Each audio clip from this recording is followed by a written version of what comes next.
कोल्हापुरात रविवारी झालेल्या चौथ्या महिला महाराष्ट्र केसरी कुस्ती स्पर्धेच्या चित्तथरारक अंतिम लढतीत कोल्हापूरच्या अमृता पुजारीने कोल्हापूरच्याच वेदिका सासने हिला अस्मान दाखवत डबल महाराष्ट्र केसरी होण्याचा मान मिळवला.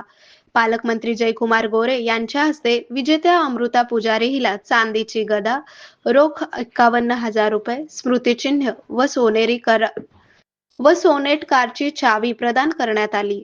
तर उपविजेत्या वेदिका सासने हिला 25,000 रुपये रोख, स्मृतिचिन्ह आणि बुलेट बक्षीस देण्यात आली.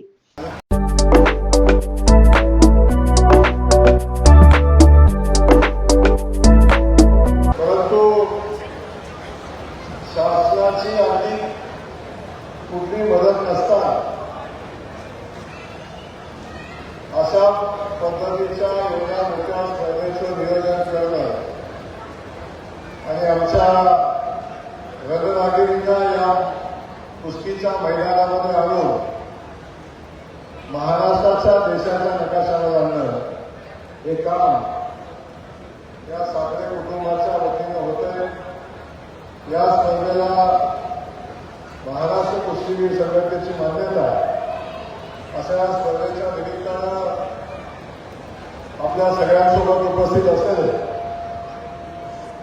या सोलापूर शहराचे प्रथम नागरिक आणि महापौर सन्माननीय विनायकजी कोंडयाल, खास करून मला सांगायला आनंद होतो, अनेक लोकांना पालकमंत्री म्हणून मी माहिती आहे. जर पैलवानकीचं आयुष्य माझं काही खूप मोठं नव्हतं, तर स्टेजवर दोन बसलेले जे पैलवान आहेत त्या पैलवानांच्या सोबत लाल मातीमध्ये मी कुस्ती केलेली आहे. त्यामध्ये आमचे योगेशजी दोडके एकमेस्त्री आहे. आम्ही दोघे एकाच तालमीमध्ये एकाच वस्तादांच्या हाताखाली आम्ही सराव करत होतो. आणि दुसरा या सोलापूरचा दुसरा एक पुत्र मुन्नालाल शेख जो महाराष्ट्र केसरी होता, त्याच्यासोबत मी अनेकदा लाल मातीच्या मैदानात कुस्ती केलेली आहे. आणि या दोघांच्या सोबत मी प्रॅक्टिस केलं की आता या महाराष्ट्राच्या कुस्तीगीर संघटनेचे सरचिटणीस म्हणून काम करत आहेत ते योगेशजी दोडके.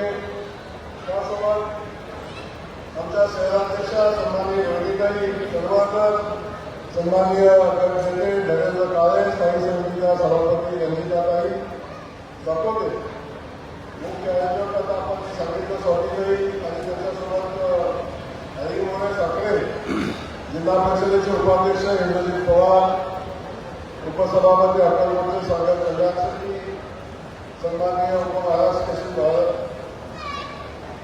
मेघालय, त्यासोबत अक्कलकोटचे जन्मे महाराज, नाव खूप अवघड आहे महाराजांचं तसं, ते आदरणीय महाराज, उपमहाराष्ट्र आणि बाकी सगळेच सन्माननीय, खास करून अनेक पैलवान इथे उपस्थित आहेत. त्या सगळ्या पैलवानांची मी क्षमा मागेन की आपल्या सगळ्यांचं नाव घेणं लोकांनी पैलवानांच्या पासून सगळ्यांचं नाव घेणं वास्तविक पाहता अपेक्षित आहे. कारण हेच एक व्यासपीठ असतं की तिथं आमच्या पैलवानांचा सन्मान होतो. हे सगळेच आमचे सगळे पैलवान बांधव, खास करून या स्पर्धेसाठी आलेल्या आमच्या सगळ्या पैलवान भगिनी, त्यांचं एकदा जोरदार टाळ्या वाजवून आपण स्वागत करूया. आणि आमच्या रत्नागिरी आता कुठल्याच क्षेत्रामध्ये मागे आहे, तशाच त्या कुस्तीमध्ये पण मागे नाही. हे या स्पर्धेच्या निमित्तानं अधोरेखित होत आहे. आज आपण पाहतो महाराष्ट्राला या देशात आमच्या महिला कुस्तीगिरांनी या देशाचं नाव जगामध्ये करण्याचं काम केलं. आपण पाहिलं अगदी निकिता फोगट असेल, गीता फोगट असेल आणि खास करून साक्षी मलिक असेल, या सगळ्या पैलवान भगिनींनी या देशाचं नाव जगामध्ये नेलं. ऑलिम्पिकची पदकं मिळवली, अनेक आशियाची पदकं मिळवली आणि प्रचंड मोठं नाव या देशाचं, भारताचं जगाच्या पाठीवर कुस्ती क्षेत्रामध्ये करण्याचं काम हे आमच्या महिला कुस्तीगिरांनी केलं. आजही असंख्य महिला कुस्तीगीर आहेत, त्यांच्यामध्ये प्रचंड मोठी क्षमता आहे. त्या क्षमतेला वाव देणं वास्तविक पाहता सगळ्यात मोठं आव्हान आपल्या सगळ्यांच्या समोर आहे.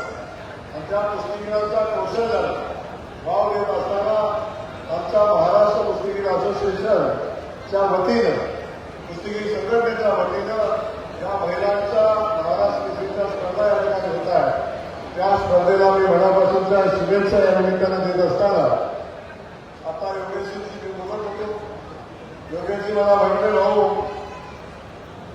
महाराष्ट्र केसरीच्या पुरुषांच्या स्पर्धा घेताना महाराष्ट्र सरकार 1 कोटी रुपयेचं स्पर्धेसाठी आयोजनासाठी 1 कोटी रुपये देतं आणि तुम्ही काहीच करत वाचले. देवेंद्रजींनी निर्णय घेतला आणि या स्पर्धाचं आयोजन करत असताना 1 कोटी रुपये चा निधी या स्पर्धेच्या आयोजनासाठी मिळतो. आता एवढे तुमच्या पुण्यातील लोक आता या स्पर्धेचं आयोजन करतात आणि स्पर्धेचं गणित बदलून गेलंय. ग्रामीण भागातला पण धाडस करेल का मला माहितीच आहे कुस्तीच्या स्पर्धा घ्यायच्या. पण मी आता विनंती केली योगेशजीला, योगेशजी पुढच्या वर्षीचा महाराष्ट्र केसरी स्पर्धा घेण्याचा मान आमच्या लोखंडे साहेबांच्या सातारा जिल्ह्याला मिळावा अशा पद्धतीची विनंती या निमित्तानं करतो.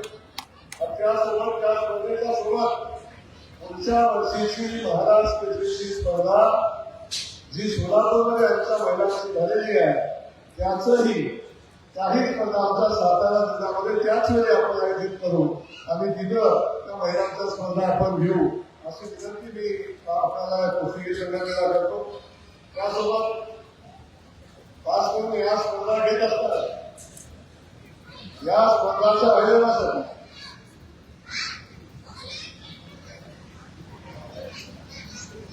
या स्पर्धेच्या आयोजनासाठी शासनाची मदत झाली पाहिजे हा सगळ्यात मोठा विषय आहे.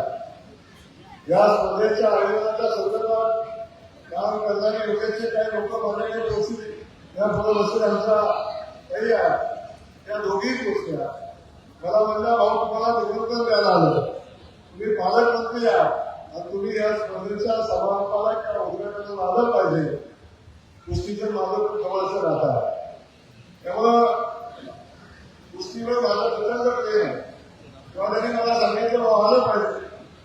अधिवेशन चालू होतं आणि अधिवेशन चालू असताना त्यांचं निमंत्रण मी स्वीकारलं. ते निमंत्रण स्वीकारत असताना त्या हळूच मंडळाच्या स्पर्धेला काही मदत होईल का. मी आजूबाजूच्या माझ्या आमदार लोकांना सांगितलं की सगळ्यांनी 5-5 लाखाचा फंड आपल्या या स्पर्धेच्या निमित्तानं द्यावा. मला वाटतं 2-3 आमदारांनी पत्र दिलं पण एकंदरीत या आयोजनाच्या निमित्तानं आपला महोदय सगळे मिळून आणि जे कमी पडतील ती मी घालून 25 लाख रुपये या स्पर्धेच्या आयोजनासाठी आम्ही देऊ.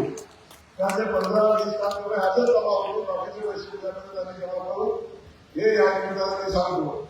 योगेशजी महिलांच्या कुस्तीला मान देणं या कुस्तीचा सन्मान करणं आमच्या रणरागिणींच्या कौशल्याचा सन्मान करणं ही महाराष्ट्राच्या सरकारची आमची सगळ्यांची जबाबदारी आहे.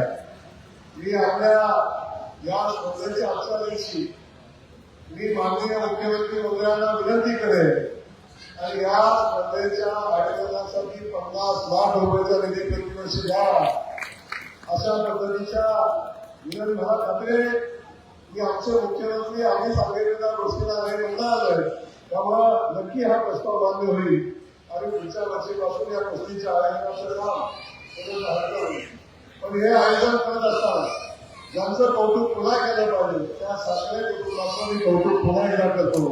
हे धाडस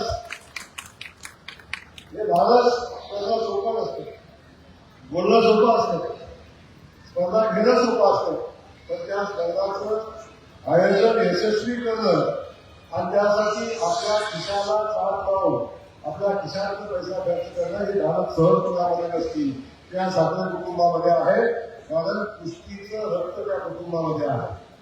त्यांच्या वडिलांचा त्यांच्या कुटुंबाचा वारसा कुस्तीचा आहे आणि तो जपण्याचं काम आमच्या आधुनिक विधानसभा स्वाधीनांनी केलं.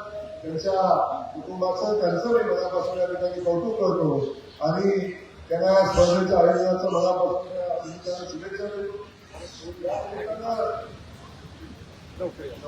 या कुस्तीचं नियोजन करत असताना युवा उद्योजक सन्माननीय साखरवाला फुटे यांनी या स्पर्धेच्या आयोजनात महत्वाची भूमिका पार पाडली. त्यांचंही मनापासून या ठिकाणी कौतुक करतो.